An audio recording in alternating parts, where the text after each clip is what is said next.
bringing you up to date on all the action from a busy weekend of women's soccer. This is USL Super League Game Week on SiriusXM FC. Welcome back into USL Super League Game Week alongside Marion Crowder. I'm Anna Witte. We just kind of wrapped up the first part of match day 6 in the Super League. Fort Lauderdale United had a dominant performance over Lexington, a 3-1 win on the road for Fort Lauderdale. And then DC Power at Spokane redeemed themselves with a 1-0 win over DC. Let's start with the first match of the weekend. Fort Lauderdale's Addie McCain had her first ever hat trick in the league.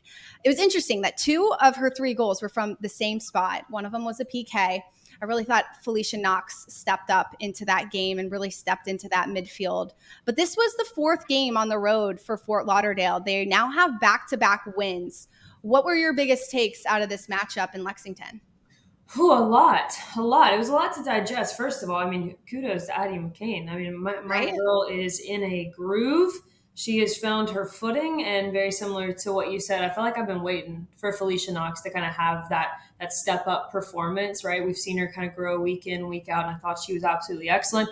Addie McCain, goal against DC as well in their previous match. That's 4 for her in her last 2. Right.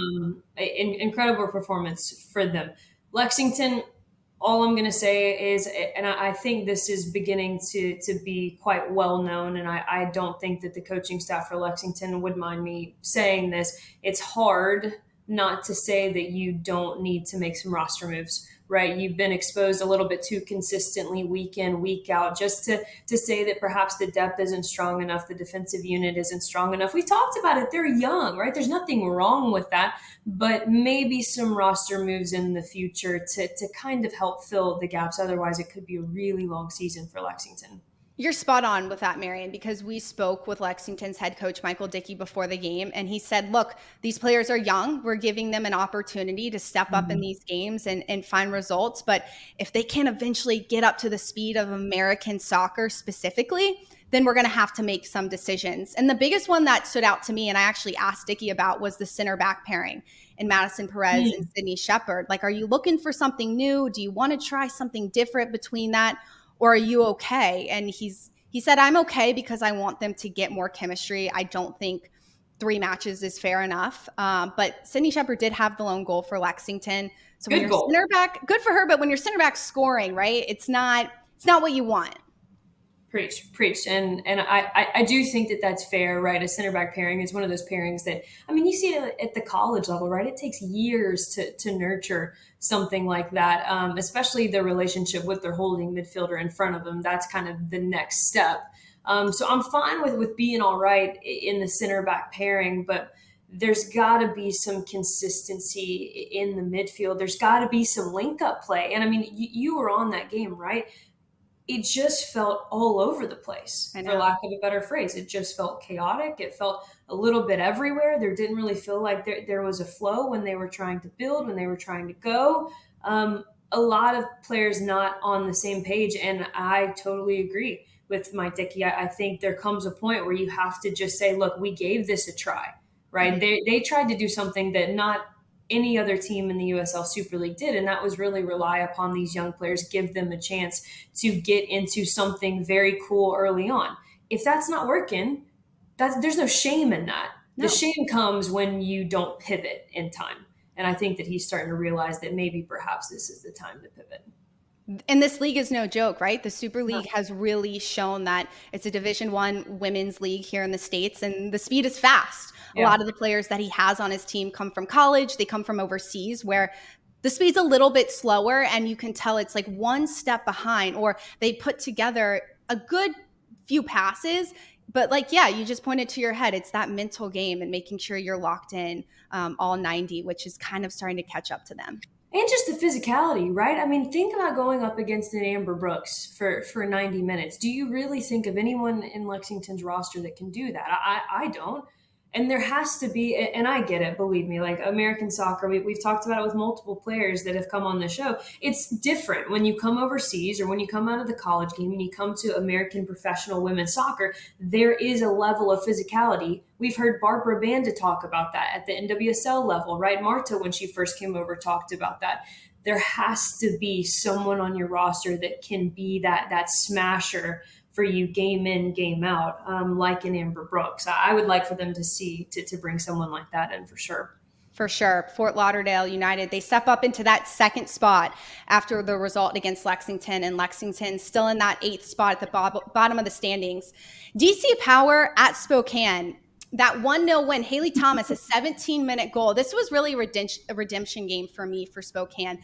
The Carolina match, they did a good job. They got stuck in but couldn't get the result, and they finally do. I'm not sold on DC Power, Marion. I know you are. I knew you were going to go there. I knew you were going to go there. Yeah, so sell me on them. Look, I think I like this. I like where this is going. First of all, 100% agree with you. I think that Spokane in the final third, I mean, they had 11 shots, 50% of them on goal, 10 corner kicks created. One thing I didn't think we saw in the Carolina match enough of was their efficient final third entries. Corner kicks drawn, fouls earned, forcing saves, excuse me. They did all of that. I thought that they looked very much more like the Spokane team that we were used to seeing. DC, hear me out. I'm hearing. First of all, I did think Aquino was quite good for DC. I think that's a box, a checked box that perhaps we haven't seen in previous matches. She got called upon a lot. I thought as a goalkeeper, she has maybe taken that next step, like, okay, she can handle this level. That was a little bit of a question mark for me. I thought she was actually quite good on the day. The game is ultimately won in the 18-yard box, right? Simple as that. Whoever is more efficient in their defensive 18-yard box, whoever's more efficient in their attacking 18-yard box, that's where goals are scored for the majority of it. That's how the game is won. What I appreciate and what I respect about Fred Briand, the way that he is managing this group to start, I want to be very clear, to start. Very similar to Lexington, there's going to be a point where we need to perhaps pivot and start chasing some other things. But to start, I have been very receptive to the fact that Fred Briand is not willing to throw away the foundation and the style of play that he wants just for a result. I think he has this really unique understanding that it's a very, very long season and that this is a future type of project. With that being said, right, there's going to come a point where you're like, all right, the play between the 18-yard boxes is great, but where are the results that follow that? They're not there yet for me. I actually don't even care if we leave this part of the first half of the season, them being at the bottom of the table, because I think consistently between the 18-yard boxes, we have seen them dominate teams at times. I mean, I'm looking at the stats back from that game, right? They outpassed Spokane 384 to 333. You look at what they were able to create, though. In last game, they had 20 shots and only 6 of them on goal. So that was a finishing efficiency, decision-making in the final third. Right. I do think they met a different stalwart in Spokane. They were only able to get 4 shots, 1 of them on target. I just think that what he is building is intelligence within his players, a system of play, and he's having to be very, very fine-lined about, hey, our performances are good, our results aren't there, but that's not what I care about. And for me right now, building a club like I think DC Power, the talent I think DC Power could attract, I feel like he's making the right decision. The foundation piece is the biggest piece, right? Because the playoffs aren't until next May. That's a very long time until teams have to be a complete team. And coaches always talk about peaking at the right time. I really like Fred Briand. I think he's really built something sustainable in DC at a phenomenal stadium. I think you have an awesome foundation, not just on the field, but off the field as well for success. However, those 2 back-to-back losses, tough. 7th in the standings, it's tough. And it's a young side, 1 shot against Spokane on the road across the country. These are just small details that teams are going to have to work out at the beginning of a season. You know, the travel, maybe you're not used to trying to figure out the travel schedule. There's so many ways we could break it down. However, for me right now, DC Power hasn't proven they're a top 5 team in the league. But I like where you're going, and I like that we have a little bit of a disagreement here because Absolutely. It is a long season and things will play out. Absolutely. And ultimately too, and I'd be interesting to what you think. We've obviously spent time covering multiple leagues, right? And we've seen Right. kind of what talent gets attracted. I truly do think you mentioned that DC, just as a soccer hub, obviously they've got a USL Championship team. Obviously they've got an NWSL team, MLS team. I mean, they've literally got it all. They've got all the structure. They've got all the pieces to pull from. I do think we've talked about how does this league grow, right? Like what are kind of the next steps? One of those obvious ones is going to be a huge international signing. Like for me, if DC could figure it out, they could be one of those premier destinations that ends up grabbing some of those big international signings that take Super League to the next level. I mean, but you've spent Yeah. time there, right? I mean, you've seen what it's like. It's a beautiful place to live. DC is phenomenal. And Yeah. not just soccer, like there's so many other professional sports going on. It just makes it a great place to live. I know a lot of international players love being in DC for the culture of the city, but also just the different people. I mean, it's full of different cultures as well. I think DC is a great spot that the Super League is in. And I also think too, you look at injuries, right? Like they're inevitable in sports. Those are things that we're going to have to wait and see how things play out when it comes to players' availability as the season goes on. But DC Power, they have an opportunity to turn things around and come home on Sunday against Spokane. We will dive into that later in the show when we get to game previews. But this is Game Week on SiriusXM. Bringing you up to date on all the action from a busy weekend of women's soccer. This is USL Super League Game Week on SiriusXM FC. Welcome back to Game Week on SiriusXM. We're going to play a brand new show that Marion and I made up. It's called Super 5 Showdown. It's going to be 5 aside. So both Marion and I are going to pick our 5 favorite players from the beginning of the season and kind of figure out who we think and how we think they'll stack up against each other. It's a draft system. Marion came up with a great idea that we're going to play rock, paper, scissors, shoot to figure out who's going to draft first. So you ready? Really formal. Wait. Competition You got first. it. Wait, are you a rock, paper, shoot? Or are you a rock, paper, scissors, shoot? No, you got to do the full thing. Rock, paper, Okay. I'm scissors, just making shoot. sure. You know what? That would have been a red flag if you were like rock, paper, shoot. I'd have been like, I have to stop the show. I have to quit. I get that. We follow rules. Okay.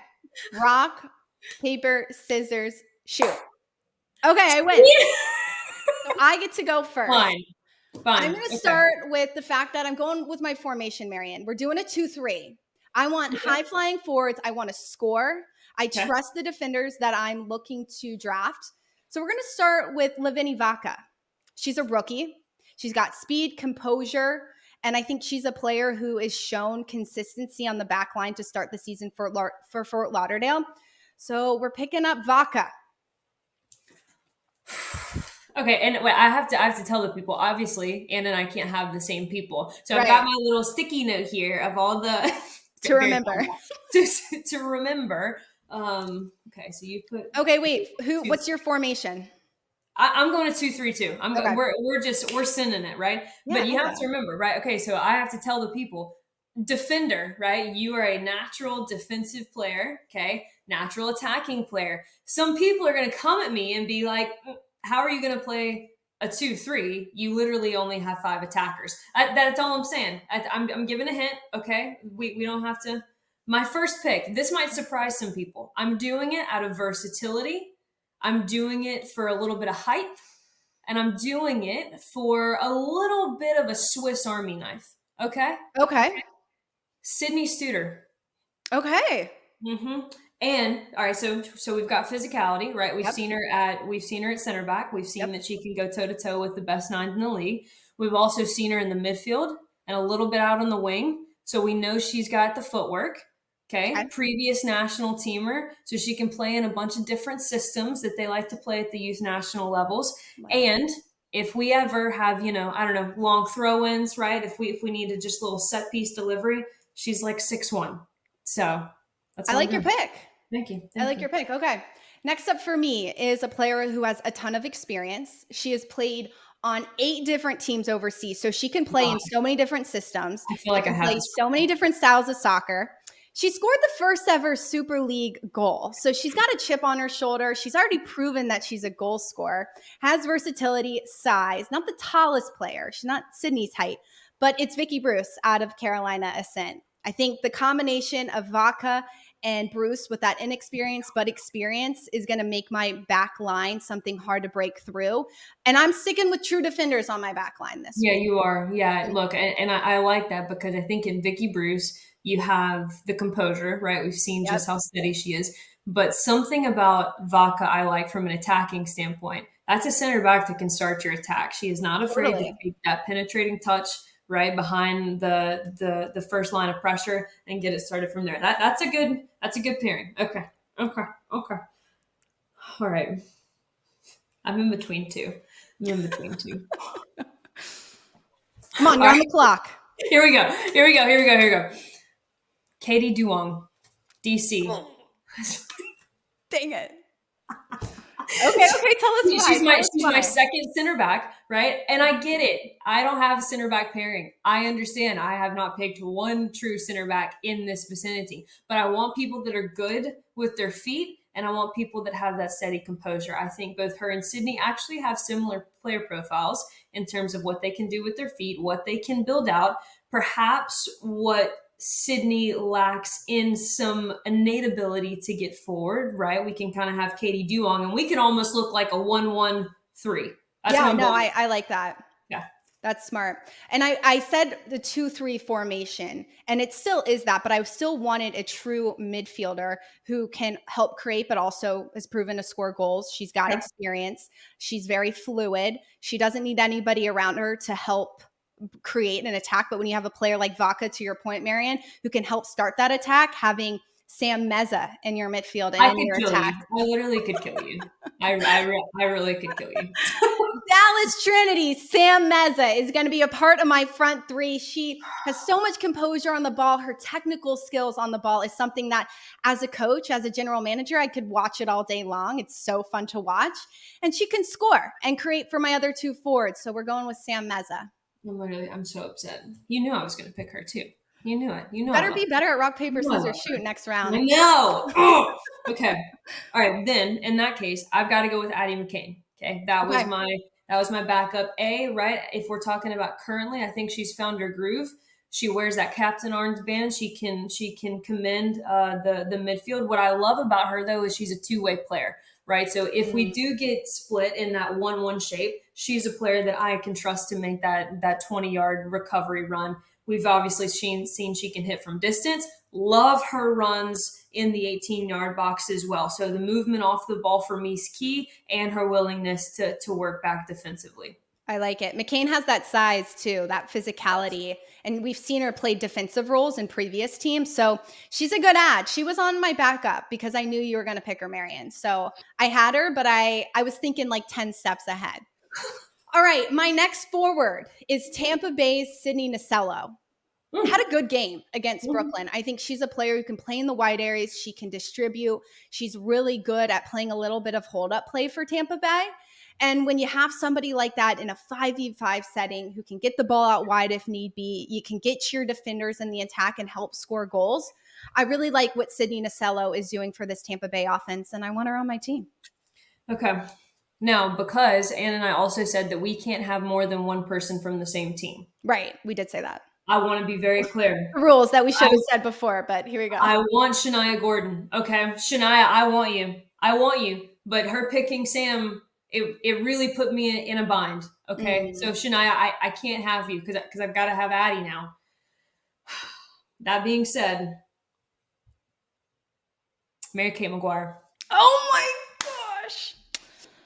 Dang it.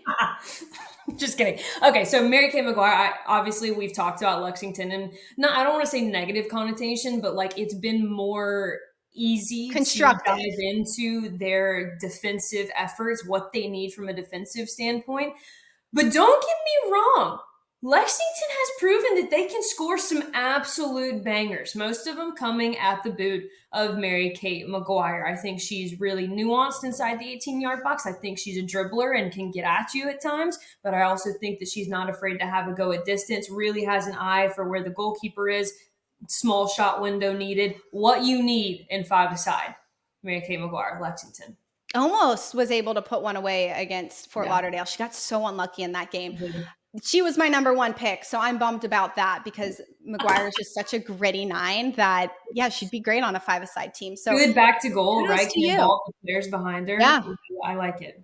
I like it. Addie McCain underneath, that could be pretty deadly. You're not going to beat my team, Marion. Now I got to think about my backup. So I'm now in between Spokane's Taryn Reese or Brooklyn's Isabel Cox. 2 proven forwards. However, I'm going to go with Reese this time. Because I have Sam Meza, who plays a little bit more of a central role, Reese has proven she's good at drifting and able to kind of combine on all areas of the field. Reese is really quick. She's fast. And that's what I need out of a true 9. So Taryn Reese, add her to my roster. That's completing my Super 5 Showdown 5 for midweek of week 6. I like that. And see, now I'm torn, right? Okay, so if we look at my team, I've got Lexington, Mary Kate McGuire, proven back to goal, okay? I've got Addie McCain, a little bit of a do-it-all player, but really kind of more my two-way midfielder. Yep. Sid Studer, she'd be that defensive outlet, right? So we've got Lexington, Fort Lauderdale, Carolina, Katie Duong, DC Power. Thought about Addie Merrick. Can't take her, right? Can't take her. Okay, you mentioned Isabel Cox. Love Isabel Cox, right? We talk about Jasmine Hamid. I can't take her. Can't take Shania. I feel I'm at a loss. But here's what I'm going to do. Mackenzie Weinert. Mackenzie Weinert. Oh, 2 Spokane forwards. Let's go. Yeah. Look, I think this says a lot about Spokane because I thought about Amina Ekic, right? I thought about Mackenzie. And in the last couple of matches, we have seen a different level, I feel, to Mackenzie Weinert's game. We've seen her be probably more effective centrally, but we've also seen her if Amina Ekic needs to draw outside. We've seen her in that wide space. We've seen her willingness to take on players. We've seen her shots from distance.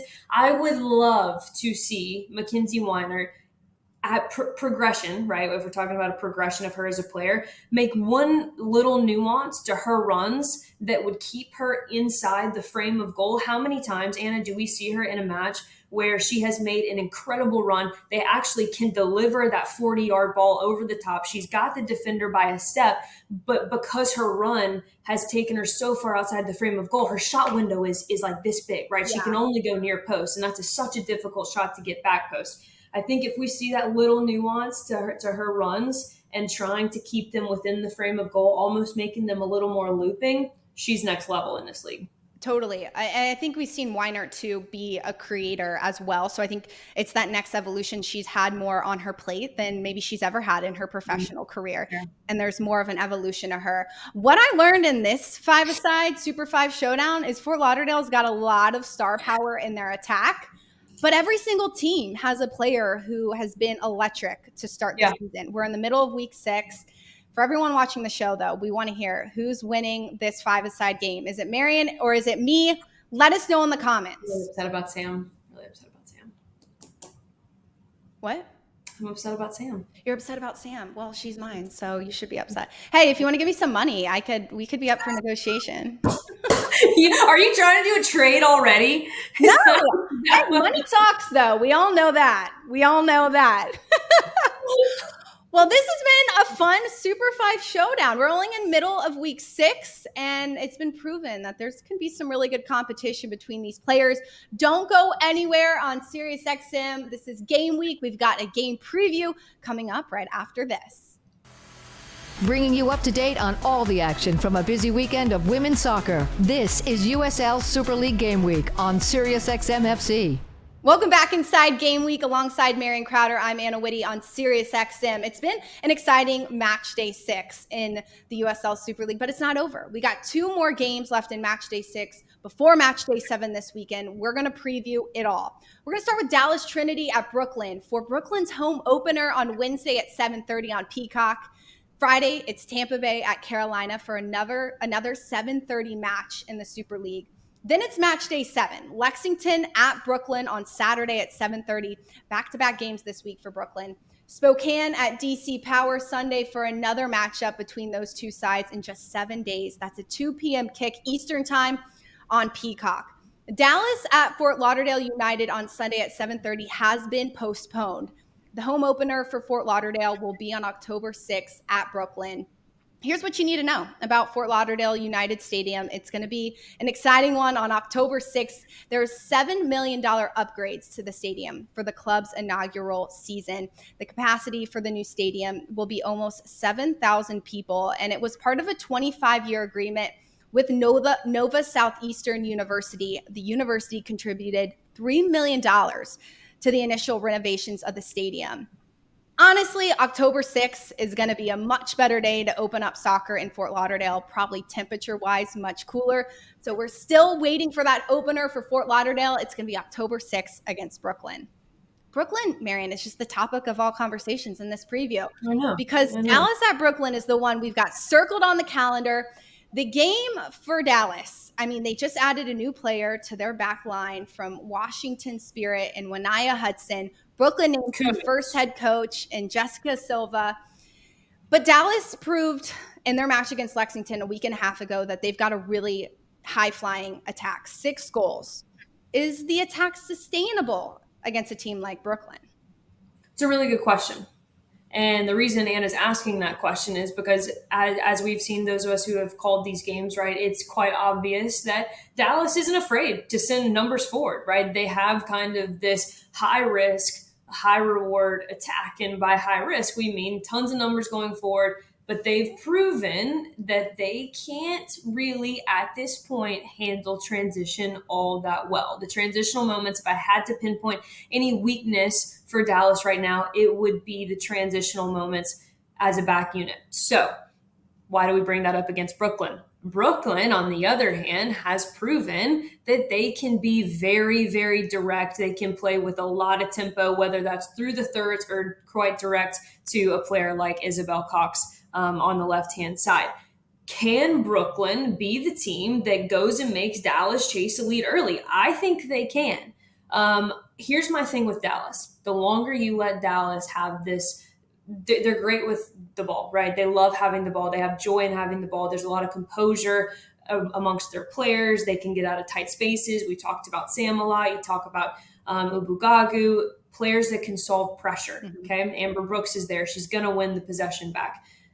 The more they have the ball, the more you let Dallas play into the game, the better chance they have at winning. If Brooklyn can come out and do exactly what they did against Tampa Bay, have that high-flying press, make life uncomfortable, and ask questions of the defender's ability to build out, I think that they could go get a lead early in this one, and then that changes the trajectory of the game, right? Have we seen Dallas be at their best when they control the tempo, or have we seen Dallas be at their best when they're chasing the game? I've argued that we have seen Dallas at their best when they control the tempo, they go when they want, and they leave the rest to the playmakers in front of them. I don't think we've seen anyone make them truly, truly chase a game. And I'm talking about continuous pressure for 90 minutes. The other reason I say that you should circle this one, how does it change, right? You just talked about the Fort Lauderdale United and Dallas game being moved.